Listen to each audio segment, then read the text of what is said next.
یہ میرے پاس نا بہت زیادہ سوالات آ رہے ہیں، مختلف چینل کی طرف سے کالز بھی آ رہی ہیں۔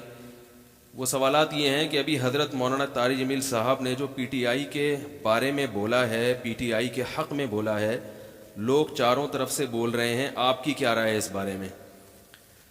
تو بہت زیادہ واٹس ایپ پہ میسج آ رہے ہیں، کسی کا میسج آ رہا ہے اللہ کا واسطہ مفتی صاحب مولانا طاری جمیل صاحب کو سمجھائیں، اللہ کا واسطہ۔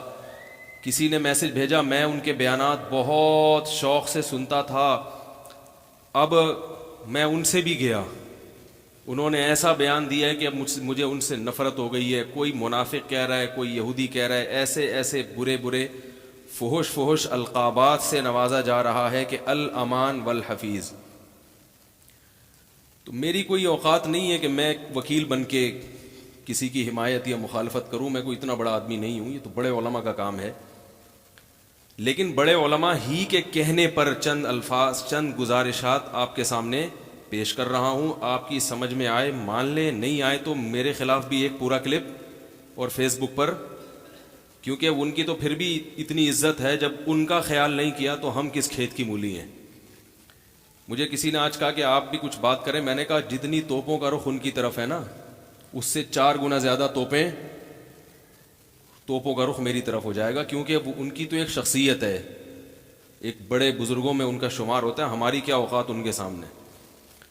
لیکن یہ کہ جب بڑے حضرات ہیں، کچھ ہمارے ہی بڑوں میں سے ہیں، علماء ہیں، جنہوں نے باقاعدہ آرڈر کیا ہے کہ کوئی بات جو ہے نا لوگوں کے سامنے، لوگوں کو گائیڈنس کی ضرورت ہے اس معاملے میں، تاکہ لوگ افراط و تفرید کا شکار نہ ہو، تو پھر میں کچھ جسارت کر رہا ہوں چند الفاظ آپ کے سامنے پیش کرنے کی۔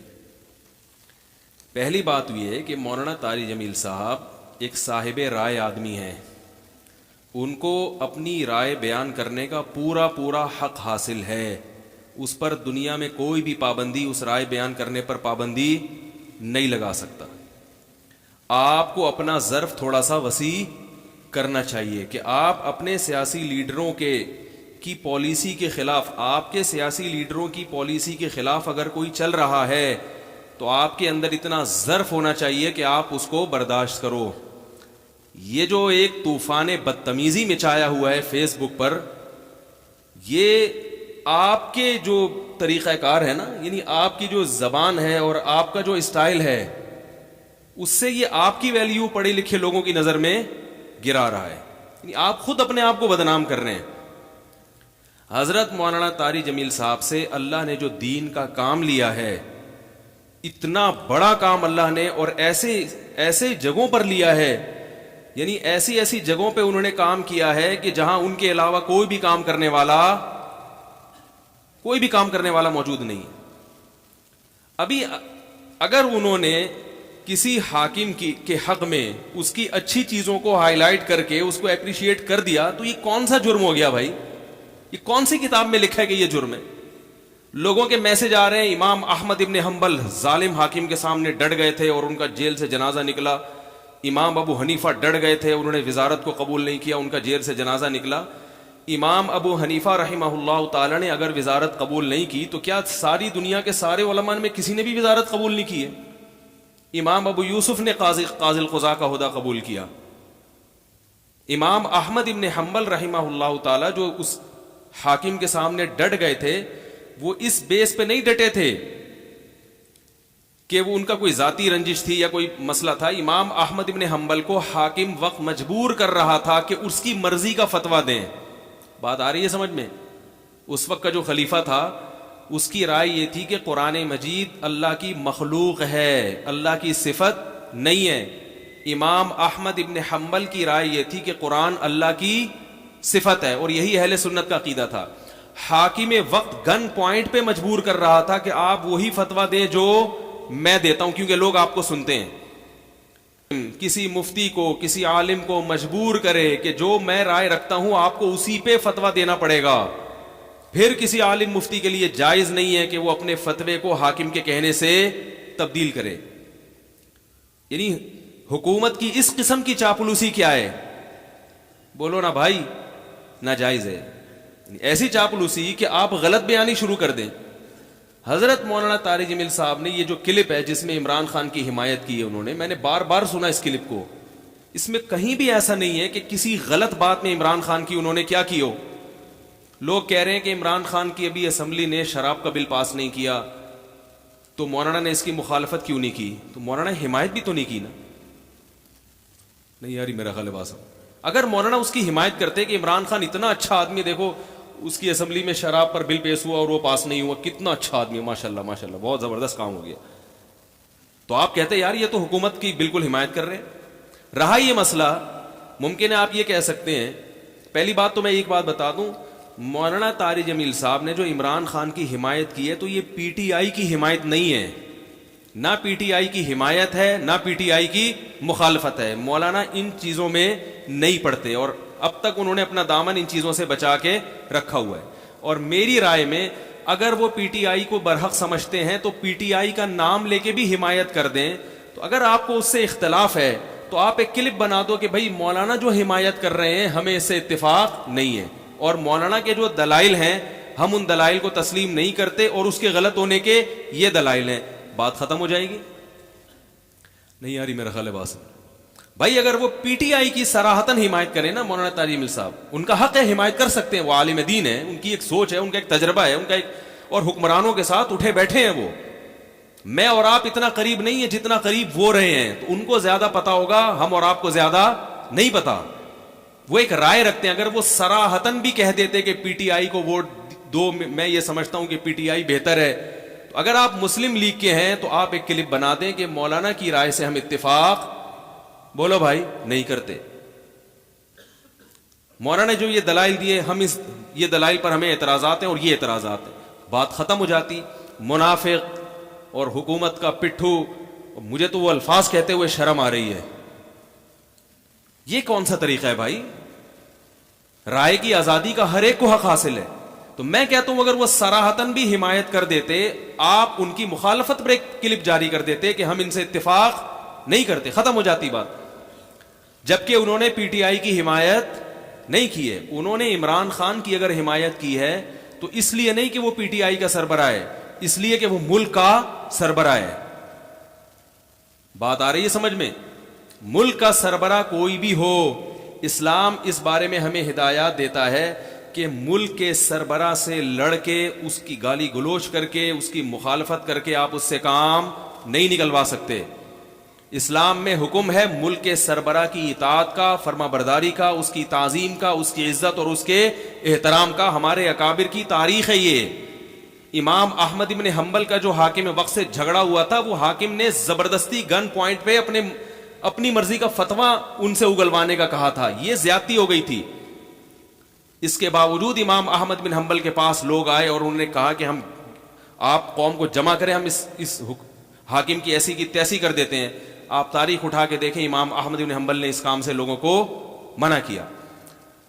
تو مولانا طارق جمیل صاحب نے جو عمران خان کی حمایت کی ہے، اور یہ بھی میں بتا دوں عمران خان کی حمایت کا مطلب کیا ہے، کیا حمایت جو انہوں نے کی ہے اس کا مطلب کیا ہے، میں وہ خود ابھی ڈیفائن کروں گا. عمران خان کی ذات کی حمایت نہیں کی ہے.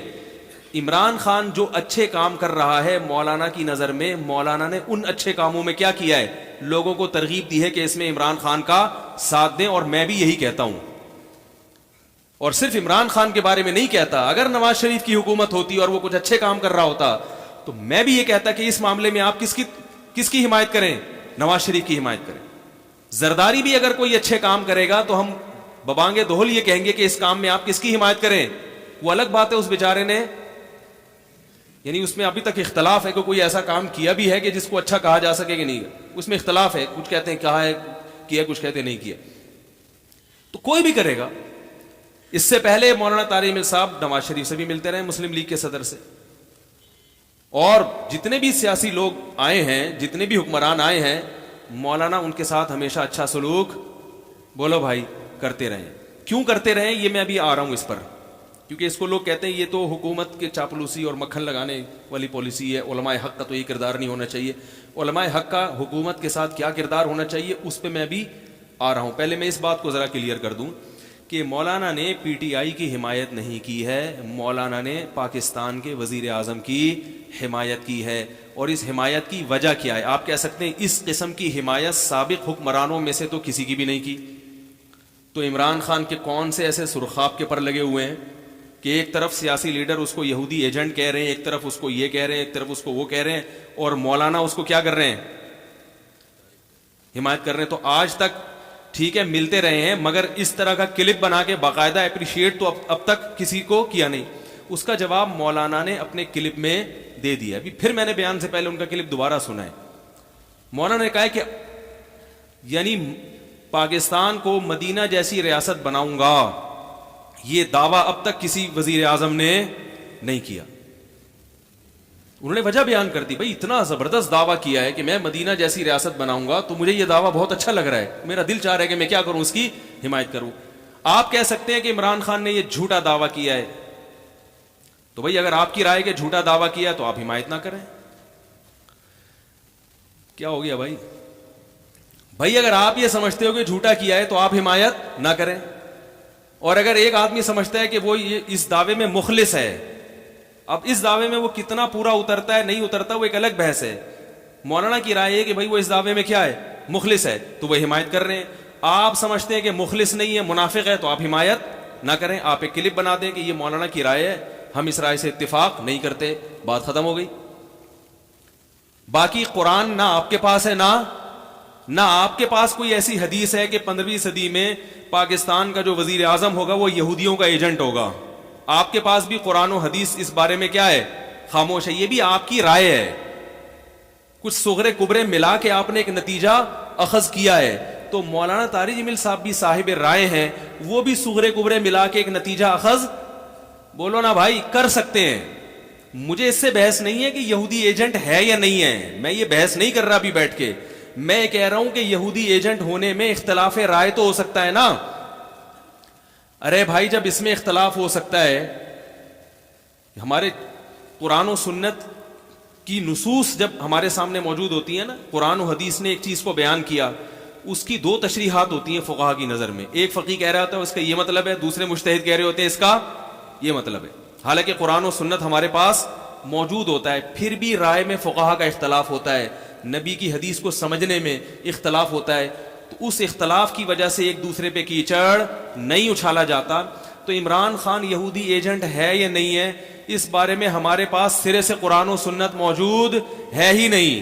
نہ کوئی ایسا ممکن ہے کہ عمران خان کا لیبارٹری ٹیسٹ کروا کے ہمیں ہمارے کوئی سائنسی رپورٹ آ جائے کہ اس میں یہودی ایجنٹ ہونے کے جراثیم موجود ہیں. یہ رائے ہے آپ کی، کچھ چیزیں آپ نے دیکھی ہیں جن کی بیس پر آپ نے ایک نظریہ بنایا کہ یہودی ایجنٹ ہے. ہو سکتا ہے آپ کا نظریہ صحیح ہو، لیکن یہ بھی ہو سکتا ہے آپ کا نظریہ غلط ہو، یہ بھی تو ہو سکتا ہے. رہا یہ مسئلہ کہ میں یہ کہہ رہا ہوں کہ وہ صاحب رائے آدمی ہیں، ان کو اپنی رائے بیان کرنے کا پورا پورا حق موجود ہے، اور انہوں نے یہ نہیں کہا کہ پی ٹی آئی کو ووٹ دو.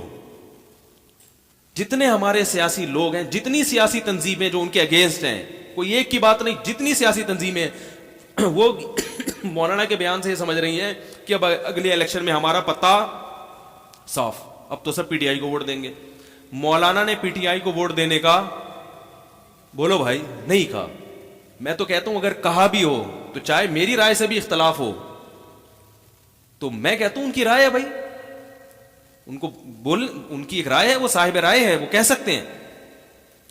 لیکن مولانا نے پی ٹی آئی کو ووٹ دینے کا بولو بھائی نہیں. انہوں نے کہا ہے کہ ایک ایسا حاکم آیا ہے جو بار بار ہر تقریر میں یہ دعویٰ کر رہا ہے کہ میں پاکستان کو مدینہ جیسی ریاست بنانا چاہتا ہوں. یہ دعویٰ مجھے بہت، یہ الفاظ مولانا کے نہیں، یہ تعبیر یعنی مولانا جو کہنا چاہتے ہیں وہ میں اپنے الفاظ میں اس کی تعبیر کر رہا ہوں. گویا مولانا یہ کہنا چاہ رہے ہیں مجھے اس کا یہ اسٹائل بہت، بولو بھائی، اچھا لگا، عمران خان یہ بات بہت اچھی کر رہا ہے. تو ان کی رائے ہے بھائی، ان کو اچھا لگ رہا ہے. آپ کو نہیں لگے تو آپ بولے ہمیں اچھا نہیں لگ رہا، بس اتنا کافی ہے.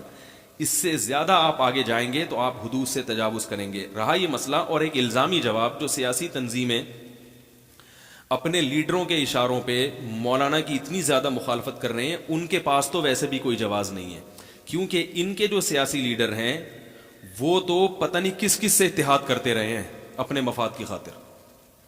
اگر آج حضرت مولانا طارق جمیل صاحب عمران خان کو اپریشیٹ کر رہے ہیں تو کل آپ اپنے سیاسی لیڈروں کو دیکھیں, کوئی ایسا سیاسی لیڈر نہیں آیا کہ جس کی پہلے پرزور مخالفت کی, اس کو مختلف قسم کے اسلام دشمن ایجنٹوں کا نام دیا گیا, ملک دشمن, اور پھر اسی کے ساتھ اتحاد کر کے نہ صرف یہ کہ اس کی حمایت میں بیان دیا گیا بلکہ اس کی حکومت کو مضبوط بنانے میں بہت بڑا کردار ادا کیا گیا ہے. تو آپ کیسے مولانا کی مخالفت کر سکتے ہیں بھائی؟ ہمارے جتنے سیاسی لیڈران ہیں ان کے کارکنان یہ نہیں دیکھتے کہ ایک سیاسی لیڈر دوسرے کے ٹانگیں کھینچنے میں لگا ہوا ہوگا اور تھوڑے دنوں کے بعد اپنے سیاسی مفاد میں اسی کے ساتھ مل کے حکومت بنا رہا ہوگا, اور اسی کو کیا کر رہا ہوگا؟ بولو بھائی. جنرل مشرف کے دور میں ایسا ہوا, ساری سیاسی تنظیموں نے مشرف کو پہلے ملک کا غدار, قادیانی, ایجنٹ, اسلام دشمن, امریکہ کا پٹھو, کیا کیا نہیں کہا ہوگا. تھوڑے دنوں بعد سب سے بڑا اتحاد کس سے کیا ہے؟ اس وقت مولانا طارق جمیل صاحب نے تو آپ کے خلاف کوئی بیان, بولو بھائی, نہیں دیا کہ تم منافق ہو. کل تم کہہ رہے تھے کہ یہ اسلام دشمن ہے, یہ یہودیوں کا ایجنٹ ہے, کوئی کہہ رہا تھا یہ قادیانی ہے, کوئی کہہ رہا تھا اس کی بیوی قادیانی ہے, کوئی کہہ رہا تھا یہ سیکولر آدمی ہے, کوئی کہہ رہا تھا کہ یہ تو پہلی تقریر میں ہی کتا ہاتھ میں لے کے قوم سے خطاب کر رہا تھا, اس نے تو بتا دیا کہ میں تو اتاترک کے نقش قدم پہ چلوں گا. تو مولانا نے تو کوئی بیان نہیں دیا آپ کے خلاف کہ اب جو یہودی, جس کو آپ یہودی کہہ رہے تھے, آج اسی کے ساتھ آپ نے اتحاد کر کے جمہوریت کا گلا بھی گھوٹا اور اسلام دشمن قوتوں کا ساتھ بھی دیا. آپ کہہ سکتے ہیں کہ ہمارے سیاسی مفاد تھے اس میں, ہم اس وقت کی نزاکت کو سمجھ کے مشرف کا ہم ساتھ دے رہے تھے. تو آج مولانا بھی یہ جواب دے سکتے ہیں کہ ہمارے بھی کچھ سیاسی مفاد ہیں جو اپنے ذاتی نہیں ہیں بلکہ وہ کس کے مفاد ہیں؟ بولو بھائی, وہ قوم کے مفاد میں ہیں. اور ہمیں مولانا پر یقین ہے, ان کے اخلاص پر, کہ وہ جو کچھ کر رہے ہیں قوم کے وسیع تر مفاد میں ہی کر رہے ہیں. لیکن ہمیں سیاسی لیڈروں پہ اعتماد نہیں ہے کہ وہ اگر کسی سے اتحاد کر رہے ہیں تو قوم کے وسیع تر مفاد میں کر رہے ہیں. ان میں یہ بھی اختلاف ہو سکتا ہے کہ اپنے ذاتی مفاد پیش نظر ہیں, اپنی سیاسی ساکھ کو برقرار رکھنا ہے, یا قوم کے وسیع تر مفاد. اس میں دو رائے ہو سکتی ہیں. حضرت مولانا طارق جمیل صاحب کے بارے میں دو رائے اس لیے نہیں ہو سکتی کہ جب کوئی کسی حاکم کا ساتھ دیتا ہے, کسی حاکم کی خوشامد کرتا ہے, تو اس کا یا تو مالی مقصود ہوتا ہے کہ پیسے چاہیے اس کو, یا عزت اور شہرت چاہیے. دو چیزوں میں سے ایک چیز چاہیے ہوتی ہے. انسان جب حکومت کا ساتھ دیتا ہے یا حکومت کی خوشامدیں کرتا ہے, یہی مقصد ہوتا ہے نا بھائی. جو لوگ بھی حکمرانوں سے ملتے ہیں جا کے ان سے بڑی تمیز سے بات کریں گے اور جی حضور کے نعرے لگائیں گے, ان کے پاس یا تو وہ پیسے چاہتے ہیں, کیا خیال ہے بھائی, یا وہ کیا چاہتے ہیں, کوئی عہدہ یا شہرت. حضرت مولانا طارق جمیل صاحب کے پاس پیسوں کی کمی, بولو بھائی, نہیں. اور ایک دھیلا بھی مجھے نہیں, میرے علم میں نہیں ہے, نہ کوئی ثابت کر سکتا ہے کہ انہوں نے خوشامد کر کے کسی کی جیب سے 1 روپیہ بھی نکالا ہو. ایک دھیلا بھی نہیں نکالا ہوگا انہوں نے. اور مولانا کو عزت اور شہرت کی ضرورت بھی نہیں ہے, کیونکہ مولانا کی شہرت عمران خان سے کئی گنا زیادہ. عمران خان کی شہرت اس وقت تک ہے جب تک وہ وزیر اعظم ہے. اگر وہ وزیر اعظم کے عہدے سے معزول ہو گیا تو مولانا طارق جمیل صاحب کے چاہنے والے, ان سے عقیدت کرنے والے پوری دنیا میں موت تک ان کے ساتھ رہیں گے. عمران خان کا ایسا ساتھ دینے والے لوگ نہیں ہیں. میں برائی میں نہیں کہہ رہا, نہ میں اچھائی میں کہہ رہا ہوں, میں ایک بات کر رہا ہوں. تو مولانا کو کیا, مولانا کا شمار کہا جاتا ہے کہ دنیا کے 5 مؤثر ترین لوگوں میں ہے. یعنی جو ریسرچ ہے نا کہ دنیا کے 5 وہ لوگ جن کو سب سے زیادہ دنیا میں سنا جاتا ہے, ان میں سے ایک کون ہے؟ حضرت مولانا طارق جمیل صاحب. تو یا تو وہ شہرت کے بھوکے ہوتے یا وہ عزت کے بھوکے ہوتے, تو پھر آپ امکان کے درجے میں یہ کہہ سکتے تھے کہ مولانا نے وزیر اعظم کی جو کے حق میں جو ایک بیان دیا ہے کہ اس کو اچھے کاموں میں اس کو اپریشیٹ کرنا چاہیے, تو ہم یہ کہہ سکتے تھے کہ بھائی مولانا کی نیت کیا ہے, بولو بھائی, غلط ہے. تو یہ الزام بھی آپ مولانا پہ نہیں لگا سکتے. تو اللہ کے بندو اپنے ظرف کو کیا کرو. باقی میں ایک بات آپ سے کہتا ہوں کہ ممکن ہے لوگ کہیں کہ اچھے کاموں میں جب اس کو اپریشیٹ کیا جا رہا ہے تو عمران خان کے دور حکومت میں جو برے کام ہو رہے ہیں اس پہ بھی تو مولانا کا کلپ آنا چاہیے نا. سمجھ میں نہیں آ رہی بات آپ لوگوں کے بھائی. ممکن ہے آپ یہ کہہ سکتے ہو کہ جب اچھے کاموں میں اس کو اپریشیٹ کیا جا رہا ہے تو برے کاموں میں, بولو نا یار کیا ہو گیا, برے کاموں میں حوصلہ شکنی بھی تو ہونی چاہیے. تو یاد رکھیں شریعت نے ہمیں نہیں انل منکر کا حکم دیا ہے. نہیں انل منکر کا طریقہ کیا ہوگا یہ شریعت نے اس کا کوئی اس بارے میں ہمیں کیا چھوڑا ہے؟ آزاد. منکر یعنی گناہ کو روکنا, معاشرے سے برائی ختم کرنا, یہ ہم سب کی ذمہ داری ہے, اور واعظین کی ذمہ داری لوگوں سے زیادہ ہے, عام لوگوں سے زیادہ ہے. لیکن منکر کو روکنے کا طریقہ وہ آپ کا نہیں ہوگا. وہ جو روکنا چاہ رہا ہے وہ خود فیصلہ کرے گا کہ میں نے کس طریقے سے کسی کو گناہ سے روکنا ہے. گناہ سے روکنے کا ایک طریقہ یہ ہوتا ہے کہ کوئی گناہ کر رہا ہے, آپ بازو پکڑیں اور بولیں اس کو کھینچ, شراب خانے سے نکال لیں, شراب کی بوتل توڑ دیں اور 2 چماٹ لگائیں, اس کے بولیں چل دفع ہو یہاں سے. یہ بھی ایک گناہ کو روکنے کا طریقہ ہے. بات نہیں آ رہی میرے خیال سمجھ. یہ طریقہ, اس کا اختیار صرف گورنمنٹ کے پاس ہے. یہ والا اسٹائل ہے نا گناہ سے روکنے کا, ڈنڈے کے زور سے, یہ آپ کو اختیار ہے اپنی بیوی بچوں پہ, اپنی اولاد پہ. اس کے علاوہ زبردستی آپ کسی کو گناہ سے بولو نا بھائی نہیں روک سکتے. یہاں تک کہ امام ابو حنیفہ رحمہ اللہ تعالی کی رائے ہے کہ اگر کسی نے کسی شخص کے گناہ کے آلات لے کے توڑ دیے تو اس پر ضمان واجب ہے. آپ نے کسی گلوکار کو گاتے ہوئے دیکھا, وہ بجا رہا ہے اپنا باجا, تو یہ گناہ کا آلہ ہے نا, گناہ معصیت کا آلہ ہے. وہ اپنا وہ ٹڑنگ ٹڑنگ بجا کے ناچ رہا ہے. گٹار, تو آپ نے کیا کیا؟ آپ نے کہا, نبی صلی اللہ علیہ وسلم کی حدیث ہے, مر رأى منکم منکرا فلیغیرہ بیدہ, حدیث میں آتا ہے جو گناہ کو دیکھے اسے چاہیے اپنے ہاتھ سے تبدیل کر دے. اگر استطاعت نہیں ہے تو زبان سے. آپ نے کہا مجھ میں چونکہ استطاعت ہے, آپ گئے اس کا باجا لیا, دھاڑ کر کے توڑا اور نعرہ تکبیر لگاتے ہوئے بھاگ گیا کہ آج میں نے گناہ کو اپنے ہاتھوں سے توڑ دیا ہے. اور یہ حدیث پیش کیا آپ نے. تو مجتہد کیا کہتے ہیں امام حنیفہ, جن کو مجتہد اعظم قرار دیا گیا ہے, وہ کہتے ہیں کہ آپ کو اس کے باجے کے پیسے بولو بھائی دینے پڑیں گے, کیونکہ ڈنڈا چلانے کا اختیار کس کے پاس ہے؟ آپ صرف اپنے بچے کے ہاتھ میں اگر باجا نظر آئے نا, گٹار, اس کو تو توڑ سکتے ہیں. بیگم صاحبہ اگر گٹار گھر میں بجا رہی ہیں, آج تو بیگم پہ زور نہیں چلتا تو حکومت پہ زبردستی کیسے کروائی جا سکتی ہے بھائی؟ کئی لوگ مجھے کال کر کے کہتے ہیں کہ مفتی صاحب میری بیگم پردہ نہیں کرتی. میں کہتا ہوں شادی سے پہلے نہیں کرتی, ہاں پہلے سے نہیں کر رہی ہے تو برداشت کرو بھائی. اب محبت کے علاوہ آپ کے پاس کوئی آپشن نہیں ہے. وہ کہے گی کہ اگر پردے والی سے کرنی تھی تو مجھ سے کیوں کی؟ تو آپ بھائی محبت سے سمجھا سکتے ہو. تو جب اس زمانے میں بیوی پر زبردستی نہیں کی جا سکتی تو کیا حکمرانوں پہ زبردستی ہو سکتی ہے؟ تو امام حنیفہ کہتے ہیں گٹار اگر آپ نے توڑ دیا تو آپ کو پیسے دینے پڑیں گے. دلیل کیا ہے؟ دلیل یہ ہے, آپ کہہ سکتے ہیں مجھ میں استطاعت تھی, وہ کہتے ہیں یہ استطاعت نہیں ہے, کیونکہ اس کے جو نتائج نکلیں گے اس سے معاشرے میں فساد پیدا ہوگا. استطاعت کا مطلب یہ ہے کہ گناہ سے آپ نے جب لوگوں کو روکا تو اس کے جو سائیڈ افیکٹ ہیں ان سے بچنے کا آپ کے پاس اس کی کیا دوا ہے بھائی؟ ہر بیماری کی دوا کے سائیڈ افیکٹ بھی ہوتے ہیں نا.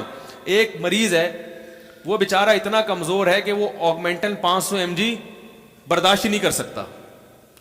آپ نے کیا کیا کہ چونکہ مرض بہت شدت سے پھیل چکا ہے اور اینٹی بائیوٹک کھلانا ضروری ہے, تو آپ نے 500 mg کی 4 گولیاں اس کو کھلا دی کہ تاکہ جتنے جراثیم ہیں وہ ایک دم وہ سارے جراثیم کیا ہو جائیں, ختم ہو جائیں.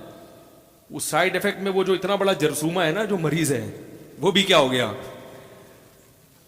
تو بھائی اس کا سائیڈ کے نتائج جو اس کے ضمنی نتائج نکلیں گے, ضمنی نقصانات ہوں گے, اس کی بھی پہلے سے تلافی بولو بھائی ضروری ہے. تو امام حنیفہ کہتے ہیں کہ گورنمنٹ یا حکومت جب ڈنڈا چلاتی ہے تو اس کے پاس سائیڈ افیکٹ سے بچنے کے طریقے بھی ہوتے ہیں, بلکہ اس کے سائیڈ افیکٹ ہوتے ہی نہیں ہیں, اس کے نقصانات ہوتے ہی نہیں ہیں. اور اگر ہو تو حکومت کے پاس اس کا حل ہوتا ہے.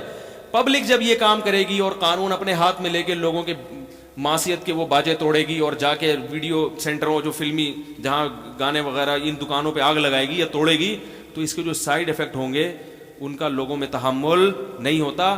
نتیجہ کیا نکلے گا کہ برائی وقتی طور پہ ختم ہوگی مگر نتیجے کے لحاظ سے برائی اور زیادہ پھیلے گی.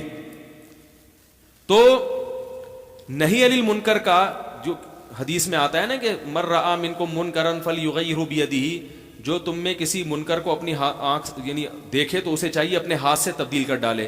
فإن لم یستطع, اگر استطاعت نہیں ہے تو پھر کس سے کہے؟ زبان سے. آگے حدیث پوری سمجھیں. استطاعت نہ ہونے کا مطلب سمجھ میں آیا؟ یہ مطلب نہیں ہے کہ جا کے توڑ دیا، وہ تو اس کی استطاعت تو ہر ایک کے پاس ہوتی ہے. آپ بندوق لے کر جائیں اور جتنے جو فلمیں انڈین فلمیں جن دکانوں میں بک رہی ہیں سب کو فائرنگ کر کے ہلاک کر دیں. آپ نے سوچا ہے پہلے کہ نتیجہ کیا نکلے گا اس کا؟ تو استطاعت کا مطلب یہ ہے کہ ان نتائج کا بھی آپ میں تحمل ہو، اور یہ بھی مطلب ہے کہ اس کے نتیجے میں مزید کوئی بڑا فساد پیدا نہ ہو. آگے حدیث کے الفاظ ہیں فَإِن لَّمْ يَسْتَطِعْ، اگر ہاتھ سے بدلنے کی طاقت نہ ہو، فَبِلِسَانِهِ، تو پھر کس طرح بولے؟ زبان سے بولے. تو دوسرا درجہ نہی عن المنکر کا کیا ہے کہ علماء یا واعظین جب حکومت کو یا عوام کو کسی برائی میں دیکھیں تو کس طرح سے بولیں؟ زبان سے. تو یاد رکھو زبان کا آگے حدیث میں آتا ہے اگر زبان سے بولنے کی بھی استطاعت نہیں ہے فَبِقَلْبِهِ، پھر کس سے؟ دل سے. دل سے مطلب یہ کہ دل میں نیت کرے کہ جب استطاعت ہوئی تو بدل دوں گا میں. اب زبان جیسے ہاتھ سے بدلنے کا یہ مطلب نہیں ہے کہ جا کے اس کا باجا توڑ دیا آپ نے، تو اسی طرح زبان سے کہنے کا یہ مطلب نہیں ہے کہ آپ کھڑے ہو کر تقریر کر سکتے ہو وہاں پہ. جیسے ہاتھ سے بدلنے میں یہ دیکھنا پڑے گا کہ نتائج کیا نکلیں گے، فائدے کے بجائے نقصان تو نہیں ہوگا. تو ایسے ہی جب کسی کو زبان سے تبلیغ کی جاتی ہے، صراحتاً منع کیا جاتا ہے کہ یہ گناہ مت کرو، تو اس میں بھی شریعت کہتی ہے اس کے نتائج دیکھو کہ اس سے فائدے کے بجائے کہیں نقصان تو نہیں ہوگا. بعض دفعہ زبان سے کہنے میں بھی فائدے کے بجائے الٹا نقصان ہو رہا ہوتا ہے، اور دن رات اس کا گھروں میں مشاہدہ ہو رہا ہے. کتنے لوگوں کی کالز آتی ہیں. میں بعض لوگوں کو منع کر دیتا ہوں اپنے بیٹے کو نماز کا بھی مت کہو، کیونکہ وہ چڑ میں آ گیا، ضد میں آ گیا ہے، چھوڑ دو اس کو اپنے حال پہ. لوگ اپنے ماں باپ کے بارے میں میرے پاس آتے ہیں کہ میرے والد نماز نہیں پڑھتے. میں نے کہا ایک دفعہ کہو، دو دفعہ کہو محبت سے، بس اب کیا کرو؟ خاموش. کیونکہ اب بار بار بولو گے تو فائدے کے بجائے کیا ہوگا؟ تو میرے بھائی جب اپنے گھر میں ہم زبان سے تبلیغ کرنے سے پہلے 100 دفعہ سوچتے ہیں، تو کیا حکمرانوں کو زبان سے تبلیغ کرنے سے پہلے 100 دفعہ سوچنے کا حکم نہیں ہے کہ فائدہ ہوگا کہ نقصان ہوگا؟ حضرت مولانا طارق جمیل صاحب چونکہ داعی ہیں، وہ زبان سے روکنے سے پہلے 100 دفعہ سوچیں گے کہ میں نے اگر عمران خان کو یا وزیر اعظم کو یا فوج کے سربراہ کو یہ کہہ دیا کہ یہ جرم ہے، اس کا یہ نقصان ہے، تو کہیں اس کا فائدے کے بجائے نقصان نہ ہو. تو ان کی رائے ہے، وہ یہ سمجھتے ہیں کہ میرے لیے ایسے موقع پہ خاموشی بولنے سے زیادہ بہتر ہے. اور ممکن ہے دوسرا عالم یہ سمجھتا ہو کہ نہیں میرے لیے بولنا ضروری ہے، اس کے نقصانات کم ہے فائدہ زیادہ ہے، تو وہ بولے. تو اس میں رائے کا اختلاف بولو بھائی ہو سکتا ہے. ایک آدمی سمجھتا ہے کہ میں اپنی بیوی کو، بیوی کی مثال سے دے رہا ہوں کہ بیوی پر تو آپ کی حکومت ہوتی ہے نا، جب اس پہ آپ سوچے سمجھے بغیر تبلیغ نہیں کرتے اور آگے ڈر رہے ہوتے ہو کہ پتہ نہیں آگے سے جوتا آئے گا یا بیلن آئے گا، تو حاکموں کو تبلیغ یا حکمرانوں کے ساتھ ملتے ہوئے ان کو سیدھے راستے پہ لانے کے لیے کیا وہ طریقہ اختیار کیا جائے گا جو فیس بک پہ لوگ کمنٹس کر کے سمجھا رہے ہیں مولانا کو کہ آپ اس طرح کیوں نہیں بولا، آپ نے یہ کیوں نہیں بولا، آپ نے یہ کیوں نہیں بولا؟ وہ لوگوں سے پوچھیں گے کہ آپ بتاؤ میں نے عمران خان کو جا کے کیسے تبلیغ کرنی ہے. تو سینس لیس لوگ ہیں، جذباتی لوگ ہیں، یہ لوگ مذہب کو بدنام کرنے والے لوگ ہیں. حضرت مولانا طارق جمیل صاحب جس طبقے میں محنت کر رہے ہیں اس طبقے میں عام علماء محنت نہیں کر رہے، اور وہاں تک اس اسٹائل میں پہنچا جا ہی نہیں سکتا جو ہمارے عام طور پہ واعظین کا انداز ہے. میں اس انداز کو برا نہیں کہہ رہا، وہ دوسروں کے لیے مفید ہے لیکن ہر ایک کے لیے مفید نہیں ہے. وہ میرے پاس اداکارائیں آ چکی ہیں، اداکار نہیں اداکارائیں، میں نام بھی بتا سکتا ہوں لیکن پھر میرے خلاف ایک کلپ بن جائے گا کہ دیکھو یہ فلمی اداکاراؤں کے نام لے کے ممبر پہ وہ کر رہا ہے. انہوں نے بتایا کہ ہمیں مولانا طارق جمیل صاحب کیسے دین پر لے کر آئے ہیں. ایک دفعہ بھی ان کو یہ نہیں کہا کہ سر پہ دوپٹہ رکھو. وہ فلمی اداکار جو فلموں میں ناچنے اور گانے والی، مولانا اس کے پاس تبلیغ کے لیے گئے ہیں تو ایک دفعہ بھی یہ نہیں کہا کہ اپنے سر پہ دوپٹہ رکھو. نہیں یاری میرے خیال بات سمجھ. ایک دفعہ بھی یہ نہیں کہا کہ نماز پڑھا کرو، بیٹھ کے گپ شپ لگا کے آ گئے بس. اب کوئی دیکھنے والا کہے گا کہ حدیث میں تو آتا ہے کہ اگر تم میں زبان ہاتھ سے روکنے کی استطاعت نہیں ہے تو کس طرح سے بولو؟ زبان سے. مولانا یہ سمجھ رہے ہیں کہ ابھی زبان سے کہنے کی بھی استطاعت نہیں ہے، اس میں زبان والی ڈوز برداشت کرنے کی بھی طاقت نہیں، ابھی تو صرف قریب کر لو. عامر خان جو بڑا فلمی اداکار تھا، مولانا جب اس کے پاس گئے، ہمارے ایک استاذ نے بتایا پوری رات نماز میں دعا مانگتے رہے ہیں اس کی ہدایت کے لیے. اگر 1 گھنٹے کی ملاقات ہے تو دعاؤں میں 4 گھنٹے لگائے ہیں. بات آ رہی ہے سمجھ میں؟ یہ جذبہ ہے نا کسی کو سیدھے راستے پہ لانے کا. جب کسی میں جذبہ ہوتا ہے تو وہ 100 دفعہ سوچتا ہے کہ اس کو کیسے تبلیغ کرنی ہے. میں نے 1 گھنٹے کی ملاقات سے پہلے 4 گھنٹے اللہ کے سامنے بولو بھائی گڑ گڑانا کہ کس طرح دین پہ آ جائے. اور جتنی دیر ملاقات ہوئی ہے اس میں دین کی تبلیغ کی کوئی بات سرے سے بولو بھائی کی نہیں ہے. اس پہ بھی آپ کو کلپ بنانا چاہیے تھا. یہ کیا کر کے آئے وہاں بیٹھ کے, اس سے فلموں کی باتیں کی ہیں. وہ 75 میں آپ کی سنائی, یہ فلم آئی تھی 78 میں ٹھیک ہے نا, اس پہ تو کسی نے کلپ نہیں بنایا. اس پہ سب نے کہا ماشاءاللہ بڑا اچھا انداز ہے. یہی انداز ہونا چاہیے خطبہ کا. اب جب آپ کے سیاسی مفاد پہ زد پڑ رہی ہے, ساری توپوں کا رخ آپ نے کس کی طرف کر دیا. حالانکہ مولانا آپ کی کسی سیاسی تنظیم کے خلاف, نہ مولانا نہ میں ہوں کہ میرے خلاف توپیں شروع کر دیں. مجھے بھی کوئی غرض نہیں بھائی, آپ پی ٹی آئی کو ووٹ دو, آپ جمعیت کو دو, آپ مسلم لیگ کو ووٹ دو, ہمارا یہ موٹیو ہے ہی نہیں. تو جب الیکشن کا وقت آتا ہے ہم خود پوچھ رہے ہوتے ہیں کس کو دینا ہے بھائی ووٹ. ہمارے پاس تو فرصت ہی نہیں ہے ان چیزوں کی. لیکن رائے بیان کرنے کا ہر ایک کو حق بولو بھائی حاصل ہے. ہر شخص رائے کو بیان کر سکتا ہے. تو مولانا نے عامر خان سے ملاقات کی اور تبلیغ کے علاوہ بولو بھائی ساری باتیں کی. یہی تبلیغی جماعت کا ایک طریقہ کار ہے جس کی وجہ سے پوری دنیا میں اللہ ان سے دین کا کام لے رہا ہے. پوری دنیا بھائی قریب کرو, محبت پیدا کرو, اس سے دوستی لگاؤ تاکہ وہ اپنے دل کی بات تو آپ کے سامنے رکھے. جاتے ہی آپ نے اس پر ایک دم شروع کر دیا اور ڈائریکٹ فلموں میں پکڑا اس کو ٹھیک ہے نا. یعنی جو چیز اس کی شہرت کا سبب بنی ہے ڈائریکٹ وہیں سے جا کے آپ نے بات شروع کر دی, تو میرے بھائی وہ فلمیں کیا چھوڑے گا, وہ نماز روزے کی طرف بھی نہیں آئے گا.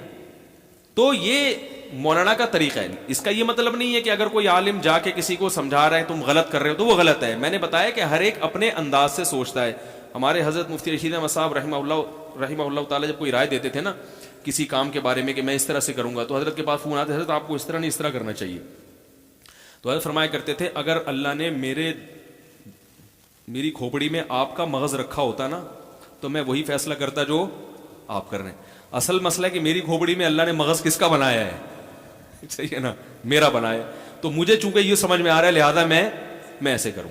لیکن لوگ پیچھے پڑتے نہیں, آپ کو بیان میں یہ کہنا چاہیے, آپ کو بیان میں یہ. مشورے کی حد تک تو ٹھیک ہے بھائی. جب زیادہ پیچھے پڑ جاتے تھے حضرت فرماتے تھے کہ چونکہ اللہ نے میری کھوپڑی میں میرا ہی مغز رکھا ہے, یہ ممکن نہیں ہے کہ کھوپڑی میری ہو اور مغز کس کا استعمال ہو بھائی, مغز آپ کا استعمال. تو کس نے کیسے تبلیغ کرنی ہے, کس عالم نے, وہ خود یہ فیصلہ کرے گا. اس میں سیاسی لوگوں کو دخل اندازی کی اجازت نہیں ہے. مولانا واعظ ہیں, نہ وہ پی ٹی آئی کے ہیں, نہ وہ مسلم لیگ کے ہیں, نہ وہ پیپلز پارٹی کے ہیں. وہ کس کے ہیں یہ تو ہمیں بھی نہیں بتاتے. وہ کس کو کس وقت جا کے ووٹ دے کے آتے مجھے نہیں پتا آج. لیکن اگر حکومت میں عمران خان ان کی رائے کے مطابق اس نے کچھ اچھے کام کیے ہیں تو مولانا کی ذمہ داری تھی کہ وہ اس کو اپریشیٹ کرتے. اور اس لیے بھی ذمہ داری تھی جو میں بتانا چاہ رہا تھا کہ اس وقت پاکستان کی تاریخ میں پہلی مرتبہ فوج, عدلیہ اور حکومت اکٹھے ہوئے ہیں. یہ بڑی زبردست بات ہے. لوگ اس کو بھی منفی اس سے دیکھ رہے ہیں. یعنی 3 بڑی قوتیں ہیں نا جس سے حکومت چلتی ہے. فوج ہوتی ہے, عدالت ہے, اور کیا ہے جو ملک کا وزیر اعظم ہوتا ہے, یہ حکومت جسے کہتے ہیں.